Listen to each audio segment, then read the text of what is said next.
Thank you for joining us for today's webinar. My name is Emily Cash with the FreightWaves Media team, and I'm happy to present this webinar in partnership with DDC FPO. Today, we'll explore how GLS reduced cost, time in transit, and streamlined operational processes with a custom-tailored integration of DDC Sync. I'm happy to be joined by Jameson Goforth, Vice President of Sales and Revenue at GLS US, Matt Trevelyan, Head of Customer Success at DDC FPO, and Marissa Friedland, Project Launch Manager North America, also at DDC FPO. We'll also have a live Q&A following the discussion, so make sure to have your questions ready for them. Before we get started, I'd like to cover just a couple of housekeeping items. First, if you have any issues during the webinar, please feel free to reach out to our team via the audience chat function in your webinar console. If you have questions that you would like to ask our presenters, please enter those in the Q&A box in your console, and we will answer as many of those as possible during the live audience Q&A following the discussion. We'll also be sending over a link to the recording of this webinar tomorrow in case you'd like to view it on demand or share it with your colleagues. And at this point, I'll go ahead and turn it over to our presenters to kick off today's discussion. Thanks very much, Emily. Much appreciated. So as Emily's just said, we're going to focus today on a case study between GLS and DDC FPO to look at how GLS has managed to optimize operations with intuitive mobile OCR data capture.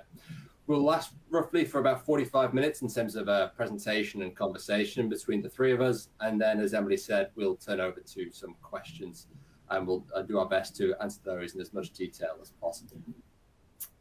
In terms of speakers, I'll quickly introduce myself again as Matt Trevelyan, Head of Customer Success at DDC FPO.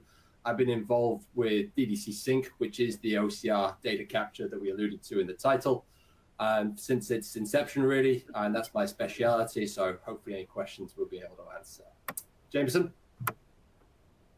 Hey, thanks, Matt. I'm Jameson Goforth, Vice President of Sales and Revenue here at GLS US. I have responsibility to our customer-facing activities in a variety of different roles, and excited to talk a little bit about Sync and how they've been able to help us drive some value to our customers. Awesome. Marissa? Thanks, Matt. Thank you to everyone who's joining us today. My name is Marissa Friedland. I am the Project Launch Manager for DDC FPO. I had the privilege of overseeing the launch of DDC Sync with GLS, and I'm very excited to share with you our rollout and implementation journey and how we were able to help GLS with this transition. Thank you. Perfect. Thanks, Marissa. So just to give everybody some context of who GLS and DDC are, we thought we'd introduce ourselves in a little bit more detail. I'll pass over to Jameson for a introduction to who GLS US are. All right, so we'll start with the GLS Group. So the GLS Group is a worldwide logistics company. We operate in over 40 countries, 250,000 or so customers worldwide, and tens of billions of dollars of revenue. So that name might not be super familiar to those in North America, and that's just because we really just took foothold into the North American market a couple of years ago. And so to focus in on GLS US, we really have three verticals. The first vertical is an asset-based LTL company. We are a regional West Coast carrier, so all the way to Colorado, us, and then we can go coast to coast with some partner relationships. The second vertical is a network model parcel delivery service, directionally about the same footprint as the LTL model. And then the third would be our dedicated asset full truckload and our asset light full truckload. And both of those span sea to shining sea, so the whole country. And then most recently, through a couple of acquisitions, we've purchased two really premier carriers in Canada, and that allows us to go from coast to coast in Canada, cover the entire state. And so we're really pushing cross-border, trying to get north and south from Canada into America and reverse. So that's really exciting, and I'm happy to talk a little bit about how DDC has helped us and go from there. Awesome. Thanks, Jameson. In terms of DDC FPO and who we are, FPO stands for Freight Process Outsourcing, so the clue's in the name as to what we do, and we've had 30 years of delivering successful results. In 2023, up to this point, we currently serve 50% of the top for-hire companies in North America, which translates to about 300,000 shipments per day that we process. We do this in multiple languages, which requires quite a large team. So we have 7,000 team members worldwide. They're based over, obviously, the States, in the UK, Bosnia, and a large hub of ours, which is based over in the Philippines. So that's a little bit of an introduction into who DDC FPO are, obviously a freight process outsourcing organization. So that's some stuff on us, on DDC and GLS. And now let's get into the challenge. So what was the context, what was the reason behind GLS's involvement in picking up and using DDC Sync? So there's obviously some challenges that we wanted to explain to you that GLS had prior to the implementation of DDC Sync. And Jameson and I are just going to go through these now. So I think, Jameson, what we saw from GLS prior to the implementation of DDC Sync was a desire to have more accurate data on a long-term basis, or using a solution that would be a long-term solution, which would then really cut down the multiple workflows across multiple teams that you guys have into a single workflow. So something like a DDC Sync, which is just a single workflow, cut down repetition of work, ensuring accuracy. And I think you wanted to talk a little bit about the delayed access to data that was also a challenge for you guys. Yeah, what really drove this project for us is we're a regional carrier. So our value to our customers is being next day, right? We might pick something up from our customer's dock at 6 p.m. with the expectation that we're going to be knocking on their customer's door 500 miles away at, call it 10 a.m. the next morning, right? So minutes actually matter, and hours could be the difference between success and failure. So we needed a way to get that data. If a driver's picking something up at, call it 6 p.m. in Southern California, and then they're sitting in traffic for an hour and a half, and we don't have visibility to what it is that they picked up, how many pallets, where's it headed, yada, yada. Those are critical timeframes that we just didn't have access to before, that we needed to be able to get to that data quicker, get it into the hands of our operators quicker, so that we could better plan line haul, so that we could better plan pickups in the area, so that we can better plan labor, man hours, things of that nature. Line haul being the biggest cost in a carrier's P&L, it's very important that we have it accurate. So we needed to get that data to the hands of the people that could use it as quickly as possible. And we selected DDC Sync to help us do that. And we'll talk a little bit about the results later, but so far it's been great. Awesome. That's good to hear.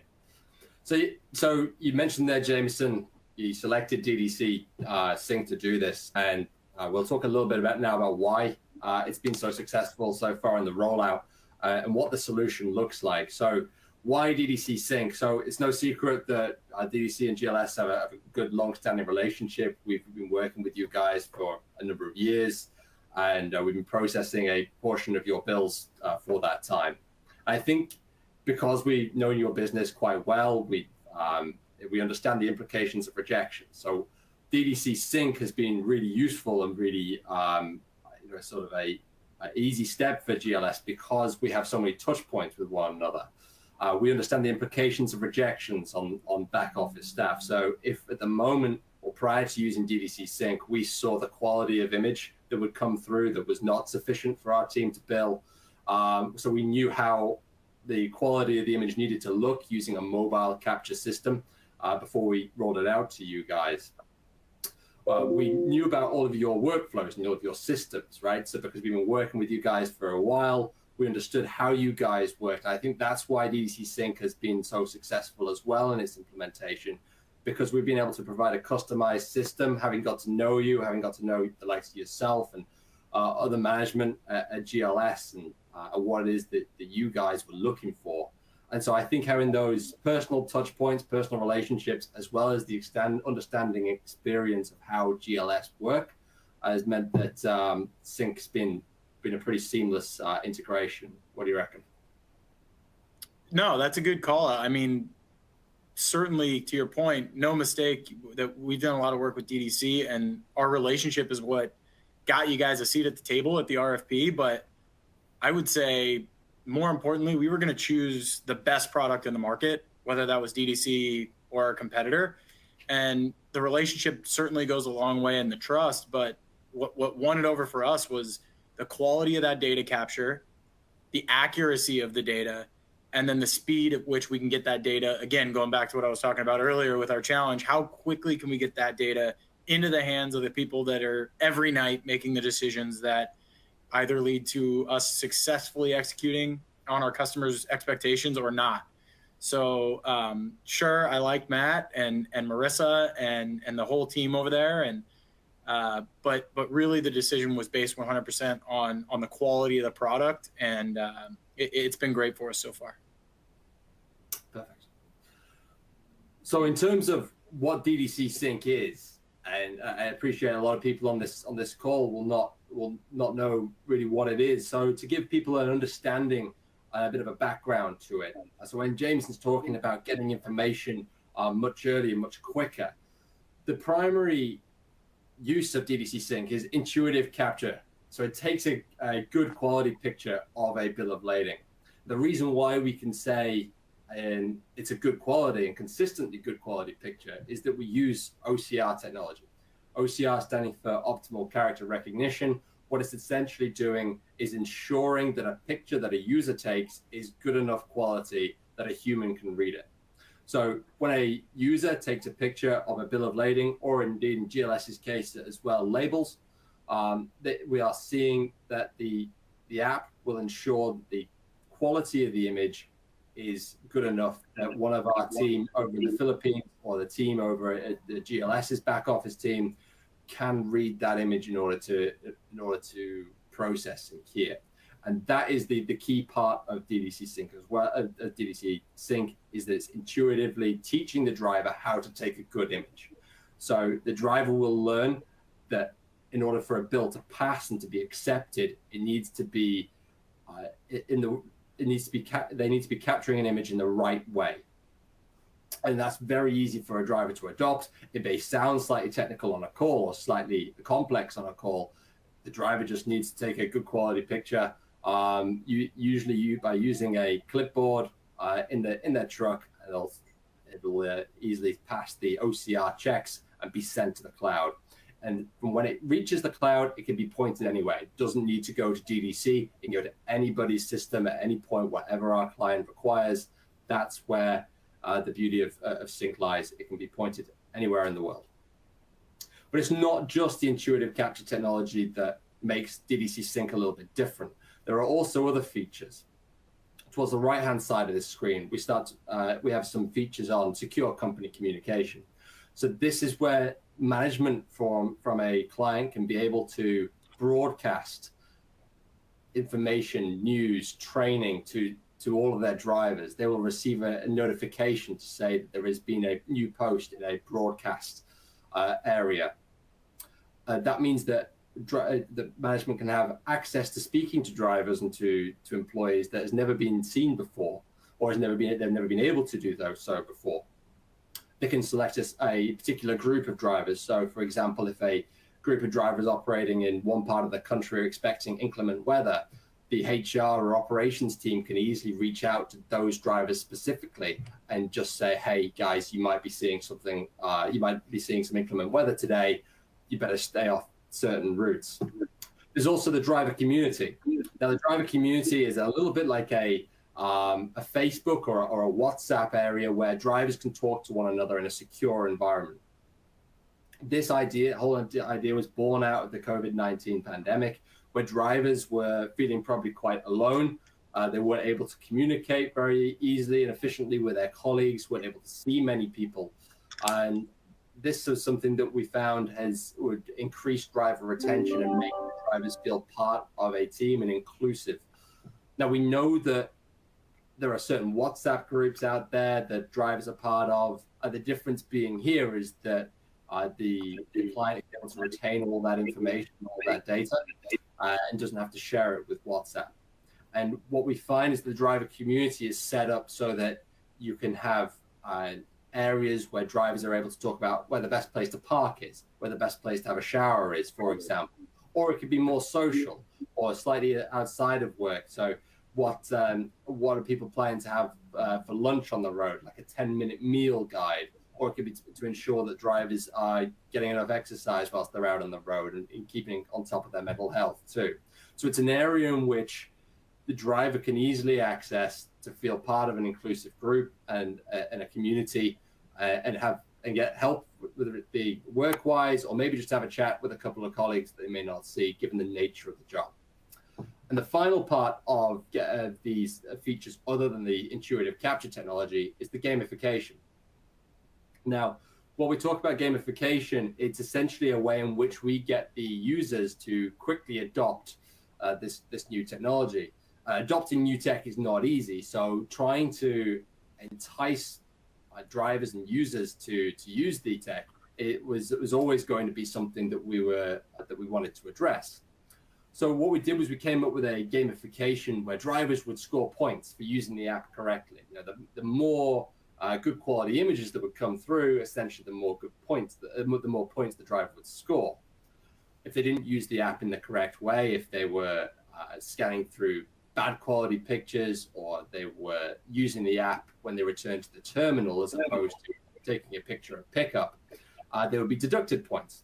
And that would then reflect in a leaderboard. And some clients of ours have decided to reward those drivers at the top of a leaderboard at the end of the week or the month, and reward them with a small voucher for coffee or an Amazon or whatever it may be.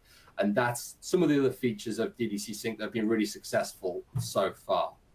So that is what essentially DDC Sync is. It's intuitive capture tech. It takes good quality pictures of bills of lading, but there's also a lot more to it than that. And by using DDC Sync correctly, or in a manner in which it is most optimal, we are able to see a number of different outcomes. The first is the faster decision making.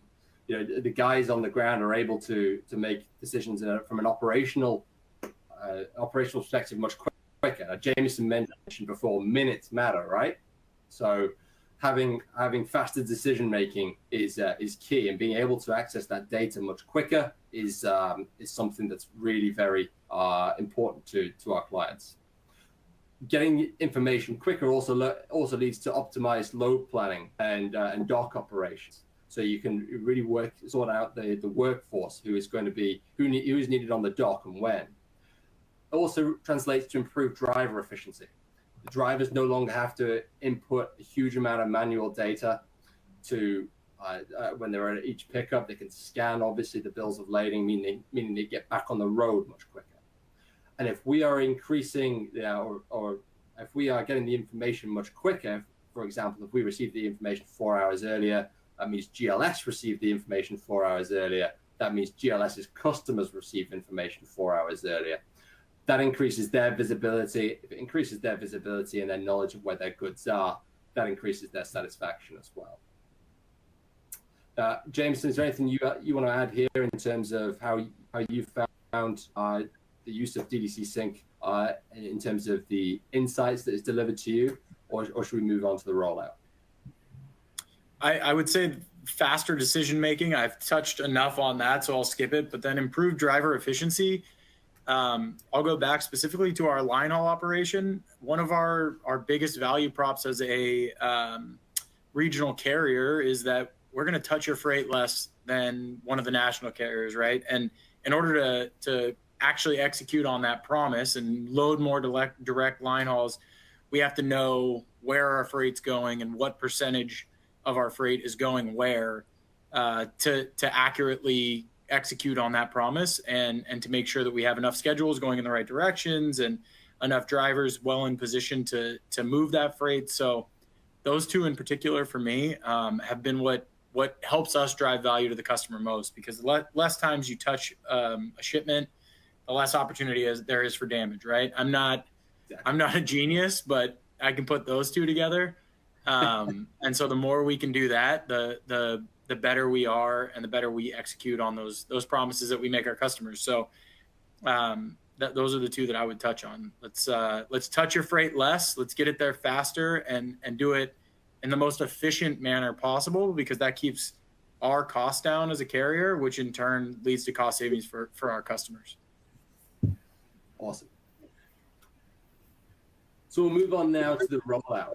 And so I'm going to pass over to my colleague, Marissa Friedland, who's going to take up the mantle for the next couple of slides. And we're going to look at how we rolled out our new technology and how it was received by GLS. So Marissa, over to you. Thanks, Matt. Well, as you guys can imagine, part of starting a project like this requires a lot of intricate planning and management.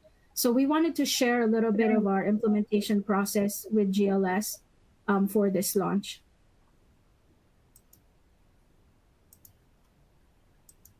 So part of DDC's top priority with this launch is to make sure that the implementation is smooth, seamless, and stress-free for GLS. So this rollout was mainly divided into 4 phases.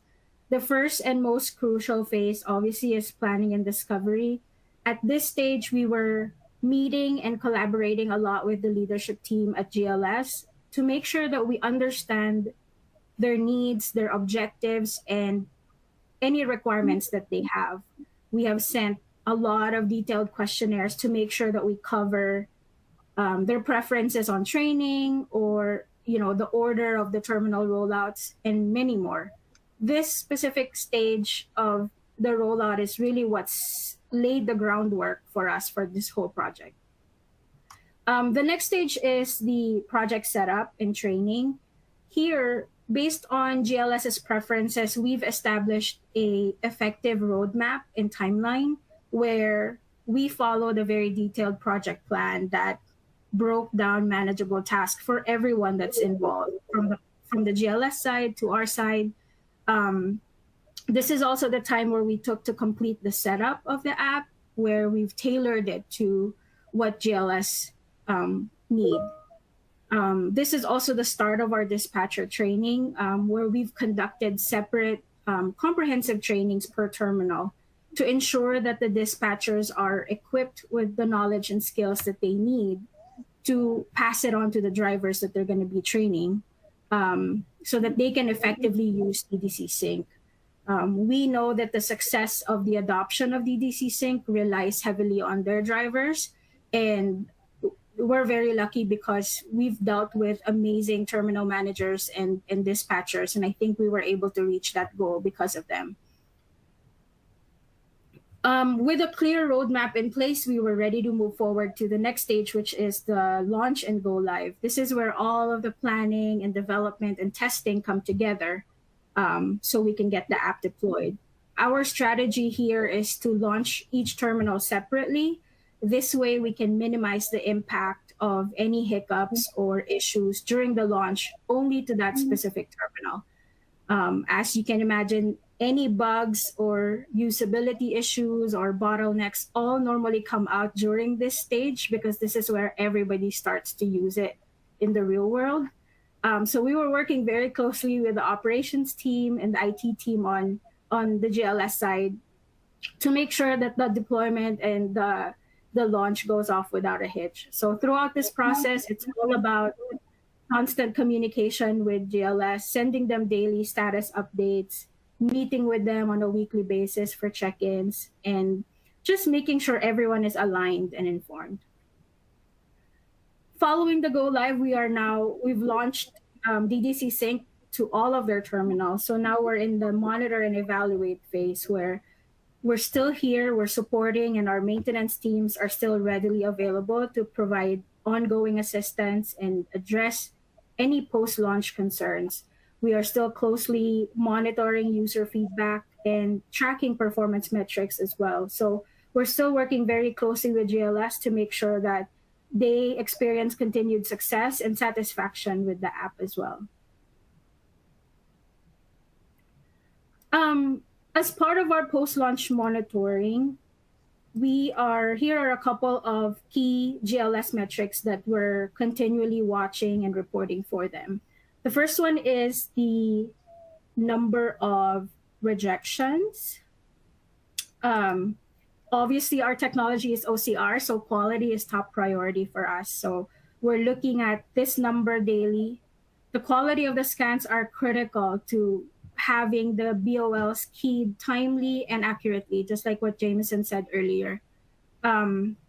Another thing that we track is the location of the scan. So part of the goal of DDC Sync and GLS is to make sure that we increase the availability of the bills to be keyed. So the goal is for the drivers to scan while they're doing their pickups and not wait until they get back to the terminal. So we have technology in place that tags location, so we can track this for them and report on that. And then the last two metrics that we look at is adoption rate. This refers to how many scheduled pickups are for the day and how many of those, how many drivers use DDC Sync to scan those labels or BOLs. And then lastly is the number of retakes. So for us, this is a good indication of how the drivers are adopting or adjusting to the app. So really, really important metrics. Jameson, did you want to add something here about why you guys are tracking this specific metrics? Yeah, I mean, first I'll just say, like, with any SaaS product or any new tech product at all, like, the vendor is your best friend before you sign the contract, and then you sign the contract and you get into implementation and beyond that, and it's like, hey, I can't get a hold of anybody, right? But our previous relationship with DDC kind of gave us the trust that that wasn't going to happen, and that really played out. I think you can see here the attention to detail on each of these metrics, and the communication back and forth has been great. And it's just so critical, because it all comes down to adoption with any new tech play. It could be the best thing in the entire world, but if we're not using it and our drivers aren't utilizing it and our dispatchers aren't enforcing it, there's really no value in it at all, right? It doesn't really matter how great it works if nobody's taking the picture. So I think this part of both the webinar and our process with the implementation was very encouraging, and I think we have some specifics on the metrics coming up, but we got the adoption rate where we wanted to very quickly, and it really allows us to, instead of just talking about how we're going to use this data, it allows us to get it where it needs to go as fast as it can, and then and use that to make really quality decisions on the ground level, night to night, day to day, and it's been pretty awesome so far, and we'll look at those numbers here in a minute, I think. Definitely. No, I agree. And you guys have the best drivers, honestly. The like you said, the adoption numbers that we have are really high, and so we're pretty happy with how it went. So I know Matt will go into much details about the numbers, so I'll go ahead and pass it back to you.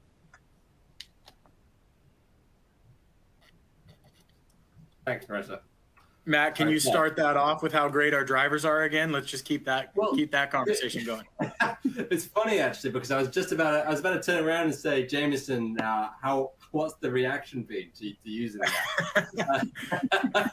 So I was generally just about to say, obviously, you're a busy guy, you get all over the country, but you're probably not, you didn't see the drivers firsthand, maybe at every single terminal, but from a sort of a company-wide perspective, what was the reaction to the guys first starting to use the app in the first couple of weeks?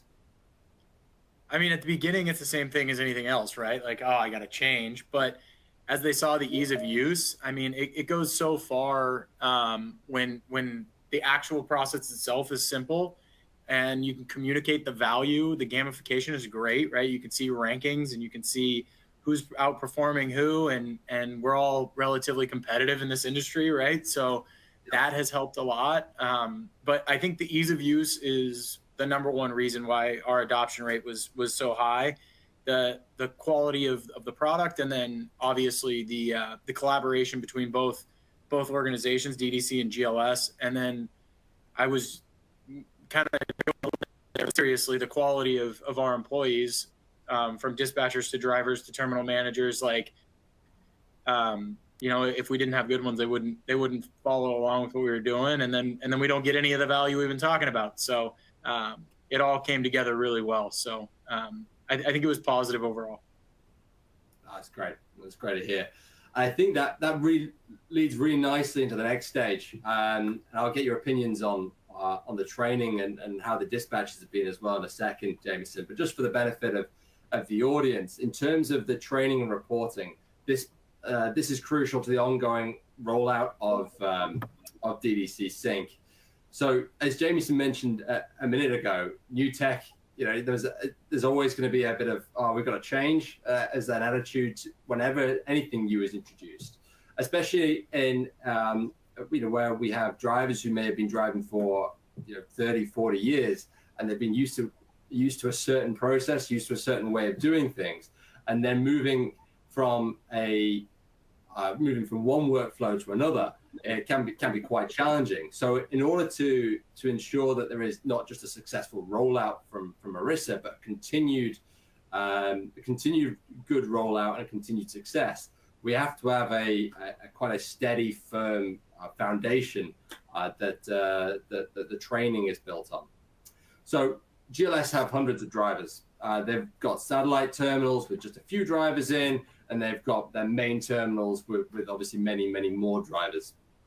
So it was hard to split the drivers up in terms of who should have, in terms of how to do the training. So we didn't want to train everybody all at once. We didn't want to have the gamification to be for everybody to be on one leaderboard, for example. So we split the drivers up by dispatcher and by terminal. So the way in which the training was done was Marissa and I would train the dispatcher.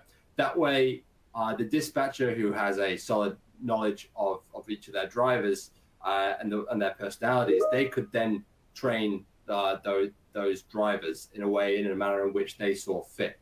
So I would give an introduction to the dispatcher, and then the dispatcher would train the drivers. That also limits the operational impact that would have on GLS. I'm not taking out any drivers away from their time out on the road and putting them in a boardroom for them to learn about an app. I'm teaching people who are already in the office. And then what you have here, if the screen's just slightly skipping through a couple of slides a little too quickly. So what you see here on the right-hand side is a daily loop email that I will send through to the dispatch, and it's this that makes the key difference. So we can train the dispatchers train the drivers, but of course it's not all going to be seamless. Not everybody is going to get it 100% straight away. But by sending a dispatch daily loop email, which will highlight any inconsistencies or errors the drivers are making, it nips any bad habits in the bud before they actually start forming. So what you can see on the right-hand side is a typical email that myself or Marissa will send out to the dispatchers, to each individual dispatcher on a daily basis. They'll get a overview of the number of scans from the previous day, the number of drivers online, so who is online versus who is offline and using the app versus not using the app. And then they have this traffic light colored table on the right hand side. So let's say a driver makes a mistake and blurs an image, and it gets past the OCR system and somehow comes through to us, and we can't key from that because it's too blurry. And then we will put a red or an orange mark next to that driver's name, and that way the dispatcher is able to identify who's making some mistakes, and then we go and retrain the driver, or just watch out for any trends or inconsistencies that appear. And Jameson, what's that been like from your perspective in terms of a dispatching perspective? Has that been seen quite successfully or positively by the dispatchers in terms of getting those emails and helping them to train the drivers? First of all, Emily or Marissa really need to take over the slides because you've gone rogue. I don't think you're capable of keeping us on. I don't know what's going on there, but no, like, again, to your point, it just makes it easier from us. It makes the operational lift a little less challenging. The drivers know each personality. The drivers have long relationships with their dispatchers. So the one point to train would be the dispatcher, and then the dispatcher disseminates that information. And the other thing it does is keeps really, really clear lines of communication, really, really clear responsibility. We can put that on the dispatcher and say, hey, you're the leader of this terminal, or of the drivers at this terminal. It is your job to make sure that this happens, celebrate the wins, talk to anybody who's not adopting, and make sure that they understand the benefit. Because once you explain it, they totally get it, right? And they're on board. So I think that process was sharp, starting with some of our smaller terminals, and then sort of building upon that towards the end, we were implementing multiple of our largest terminals at a time because it was going so smooth. So I thought the process was great. And I think our dispatchers grabbed it by the horns and drove that implementation really well. Yeah, I fully agree with that. And, you mentioned that it went really smoothly and we weren't having any issues. And that's reflected on this slide here. I think that the slide just really wanted to get to the big number there, which was 99.5% acceptance rate. What that means is that throughout the last 12 weeks, since we rolled out DDC Sync to GLS, only 0.5% of all the bills they've had have been rejected. Well, a rejection is where we have too much blur. The image may be truncated slightly or something like that. And I think as we roll out to hundreds of drivers of all ages and backgrounds, that's a fantastic result. There's some drivers who will pick it up very easily, very smoothly, only need to see it once. There are some drivers who would have obviously needed to see it a few times. And now as we receive, tens of thousands of bills over the course of the last 12 weeks or so, it's now receiving only 0.5% that are that are not keyable, that are not billable, is a really fantastic reflection on the GLS team and how well they've adapted to using this software. But I think also having that solid training base and having that foundation and the work that Marissa has done here in ensuring a very smooth rollout has also very much contributed to that quite remarkable number. Okay, so we'll move on now to the results and to how all this comes together as and how it looks now for GLS in terms of both prior to DDC Sync and since that DDC Sync has been implemented. This slide here and this graph on the right-hand side, the blue line towards the furthest right-hand side of this screen is the time in which bills of lading used to be received at the terminal. So prior to the implementation of DDC Sync, when the driver would head out, do all their pickups, come back and hand over their bills to the scanning team or the back office team to be sent over for processing. As you can see, they used to be able to get their bills from about 3 o'clock in the afternoon. There'd be a huge spike at about 7 p.m. And that would then dwindle and tail off very sharply at 9. The brown line that you can see on the left-hand side of the graph, that's now what happens with DDC Sync. So we see bills start to come in throughout the day from about 9:30 onwards. We see images start to roll in. We flatten the curve. There is no huge spike at 7 p.m. Of course, there is a slight rise in the number of bills that come in throughout the day, peaking at probably 3 or 4 o'clock. And then we avoid that surge at 6 and 7. And with DDC Sync, the bottleneck is then eased, the curve is flattened. And that is not only just good for DDC, because that means we can plan our billers' time, their workload becomes more manageable. But Jamieson, what does this do to you guys? I mean, if you look at that blue line, 8 and 9 p.m., as a next day regional carrier, at 9 p.m. we've kind of lost, right? The line haul schedule needs to go by. That's probably our latest close times in that 9-10, depending on the length of haul. So to not know we're going to have it until the time that trailer is supposed to close and be on the road headed towards its destination, it really sets you up for failure. On the inverse, you look at that at 6 and 7, and we have several hours to start making contingency plans and start calling in additional drivers or creating extra schedules or whatever that night calls for, because it's just never 100% static as much as we would love it to be. So the earlier we get that in, and then even if you contrast even bigger that 6 to 7 time frame on the old versus the 3 to 4 time frame on the new, it's just a monumental difference, and it's really helping us plan. Perfect. That's good. That's good to know. Good to hear. And in terms of the actual results that we're now seeing, so the overarching numbers, this slide sums it up pretty nicely. We've got 99.5% acceptance rate. We know that we're nearly at 100% driver adoption, where all drivers have started to use the app since its rollout 12 weeks ago or so. I think the one simplified workflow here has been one of the biggest positives and benefits for GLS. Moving from those multiple work streams to a single efficient process has been fantastic for the efficiency of GLS. And I guess I'll just hand it over to Jameson one more time. Thoughts on this final slide?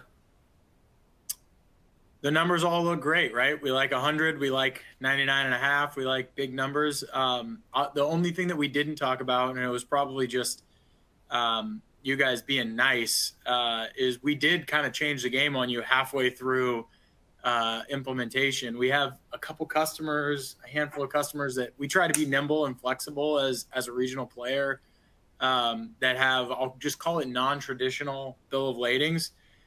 They don't fit into the original scope of kind of what we told DDC we needed. And that came up, I don't know, Marissa will know better than me, but 2 weeks into our 6-week onboarding, and we still finished that early. So I don't know if you guys want to talk a little bit more about how you did it. I don't know I'm not technical enough to give you the hows and whys. All I can tell you is that we threw a pretty big wrench in the middle of the implementation, and DDC took it with stride, and it all worked out. So that's something you guys left out, probably just to be nice to us, but I'll wear that one. Yeah, I mean, sorry, go ahead. Well, like any project, it's normal to face some unexpected hurdles, and that is one of the key challenges that we had, was when we encountered that need for parcel scanning, which meant that we almost have to build a new capability or feature to the app, which, to address that, the team that we have a very awesome development team that tirelessly worked to add that to the app before we went live. So it's normal. It's good to be adaptable so that we can overcome them. But thanks for the shout out, James. No problem. And I think that's pretty much bang on time. 45 minutes or so. We've come towards the end of the actual presentation as such. I guess, Emily, we hand it over to you now for questions. Yes, please do. All right, guys. Well, thank you so much for the great insight. So as Matt mentioned, at this point, we'd like to take the time for some questions from the audience. So if you haven't already submitted your questions, please type those into the Q&A section in your console. And we've had several questions come through so far. So let's just start with this one. Were there any unexpected obstacles or hurdles you encountered during the launch, and how did you address them? Just like what I mentioned earlier, just changes and just being able to adapt to those changes are normal for a project like this.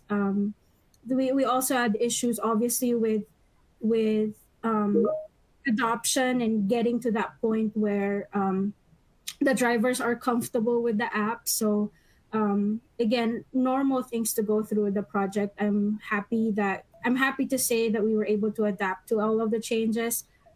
Plus our continuous communication with GLS has helped us overcome a lot of them.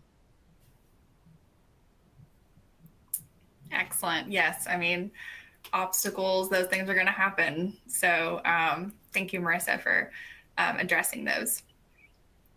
All right, moving on to our next question. How easily does DDC Sync integrate with TMS systems or other mobile apps? Yeah, I'll take this one. So it's one of the key features of DDC Sync is that it can very easily be integrated into other TMS systems. So, for example, with GLS, we integrated very seamlessly into their existing provider.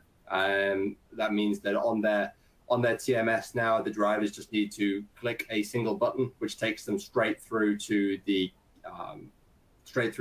Sync's intuitive capture piece.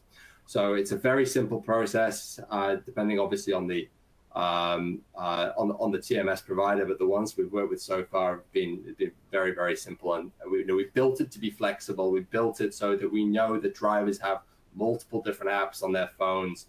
Well, we know that they don't want to be logging in to something each time that they're arriving at a pickup. So we integrate very much with a single sign-on, and just try to ensure that the driver has as few buttons to click as possible, so they're not getting frustrated by doing everything that they already need to do. It's not something we want to add on in terms of bureaucracy. We want them to be able to just click a button, press, line up a picture, a good quality scan, and be on their way with as little manual input as possible. So yeah, it's a good question.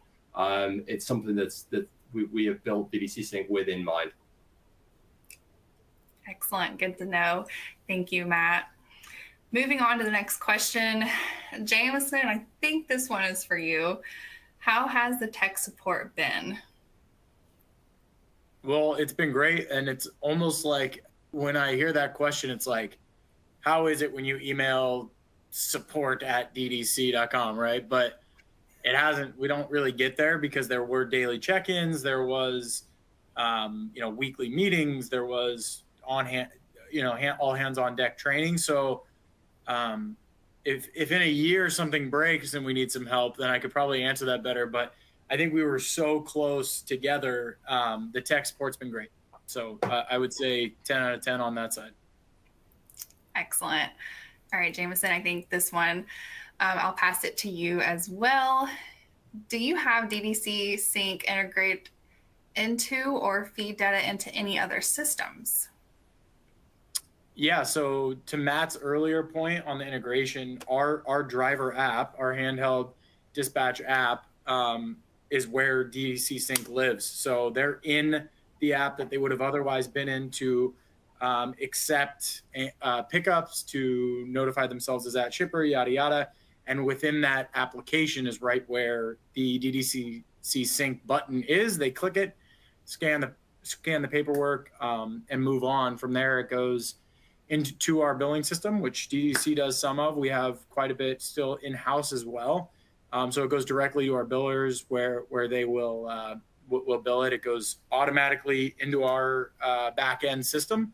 So immediately available for customers to grab, for our internal system to grab, and then more importantly, immediately available, or most importantly, I should say, not necessarily more, it immediately available for us to use the information to plan the night's events, whether that be driver count or labor or number of schedules or on and on and on. We could talk about that for a while, and I kind of already have, but so yeah, I mean, it's integrated through and through our entire system. Excellent. Thank you, Jameson, for that insight. I know our audience really appreciates hearing things coming from your side. All right, we're going to move on to the next question. Can DDC Sync be white labeled? Yes, absolutely it can. So if you wanted to have if you got your own app, and we can make it, we can integrate it into anything that a customer wants it to look like. So yes, it's a very simple answer, I guess. It can be white labeled. Again, it's built very much with flexibility in mind. It also, I spoke before about having the extra features such as gamification, broadcast, and also like a secure company communication. These are very much optional features. It doesn't come as a must-have. We operate more a building block system where we say you can have, obviously the mobile capture is the most important, but then you can add on gamification, you can add on the secure company communication or driver community, they are not a must-have for the app to work. So it's yes, it can be white labeled, and it is also important to note that those other features are not must-haves. Got it. All right, moving on to our next question. Can you invoice your customers quicker now since you're implemented DDC Sync? Jameson. Yeah, quicker. I would say more importantly, more accurate. I don't know, for those of you that have lived in the environment where you're scanning bill of ladings into your billing department, like the smallest crinkle is now a black smudge and you can't see anything, and it's a really challenging environment. So the quality of what we're getting leads to more accurate and then of course faster ability to invoice. So I think most shippers out there actually look at that as a positive, right? You don't want surprise bills or delayed bills. You want to be able to understand your exact exposure on a cost basis. So yeah, definitely quicker. And then in my opinion, more importantly, more accurate. Excellent. Thank you again, Jameson. All right, let's go to this question. Do you believe that smart capture technology that takes away the ability for the driver to take a poor image in any condition has led to the rejection rate of 0.5%? Yeah, I'll take that one, I guess. So the way in which the smart capture technology works is that we are rejecting images that don't match a threshold that we set. So we know what looks like a good quality scan when we see when our technology sees an image come through, and it will automatically reject something that is too dark, too light. For example, if a driver is taking an image in bright sunlight where there is just glare, then the app will look at that and say, no, I can't read it. So yes, it very much has led to that a very, very small percentage of rejection. We do see drivers needing to take a retake where the app says, no, you do need to retake an image there. That happens very, very occasionally. For the most part, the drivers are, through the training, aware of what the conditions are that need to be for them to take a good quality image. It's not that it's not particularly complex. It's just usually taking a picture in their cab, and that's all there is to it. So yes, very much so. The smart capture tech is ensuring that we're getting through consistently good quality images. Those 0.5% that do creep through is very much the anomaly that proves the rule. Excellent. Sounds easy enough for sure. All right, Marissa, I think I will toss this question to you.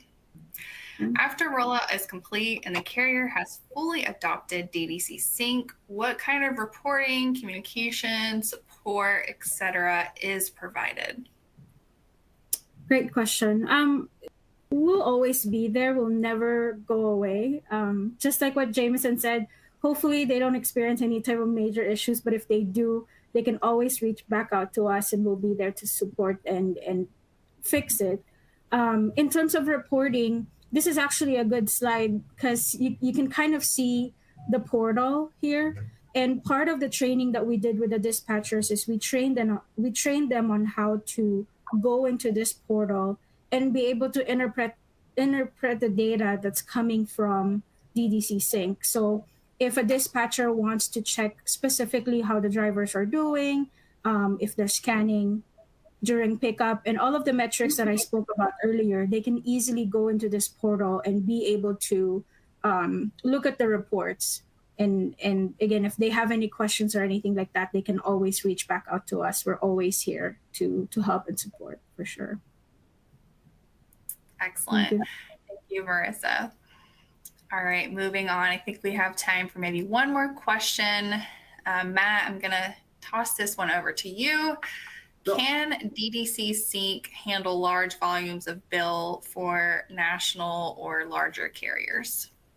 Yeah, of course. DDC Sync's set up to receive as many bills as as possible. There is no limit, and the drivers don't have any limit. They can submit as many bills as they want or as there are. There is no restriction on DDC Sync's capability to take as many bills as possible. As I say, it can be localized, it can be national, international, whatever the requirements are for the drivers to take images of bills of lading. That's absolutely fine to be handled by DDC Sync. Excellent.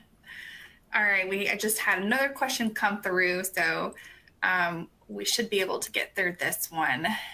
Jameson, I think this one's going to be for you. Besides the capture quality / acceptance rate, was there anything else about DDC Sync was better than other products that you have considered? Well, I would say that those two things are pretty important, right? Like that's the full functionality of the situation is how well does it capture, and then how many times does that accept? So I guess beyond those, which again are more important than anything else, our relationship with DDC was a big deal, right? We knew that as we talked through this implementation, we kind of using them for other resources. We knew that they'd be there. We knew that the relationship was there. We knew that every time we pick up the phone and dial the numbers, somebody that we know and trust and cares about us will be on the other end of the line. So I would say the two that you called out in the question are like the most important piece. And then right below that would be who is it that you're working with, and what is their capacity to help and to be there for you. And we just had all the trust in the world that we had picked the right vendor. Excellent. So glad to hear that. All right, everyone. Well, it looks like that is all the time that we do have for today. Thank you to everyone again for taking the time to listen in. And a big thank you to Jameson, Matt, and Marissa for sharing your insights with us today. As a reminder, the recording of this webinar will be sent to everyone tomorrow via the email you used to register with. We hope you'll join us again next time. Thanks, everyone. Thank you. Thanks, guys. Thank you. Thanks, Emily.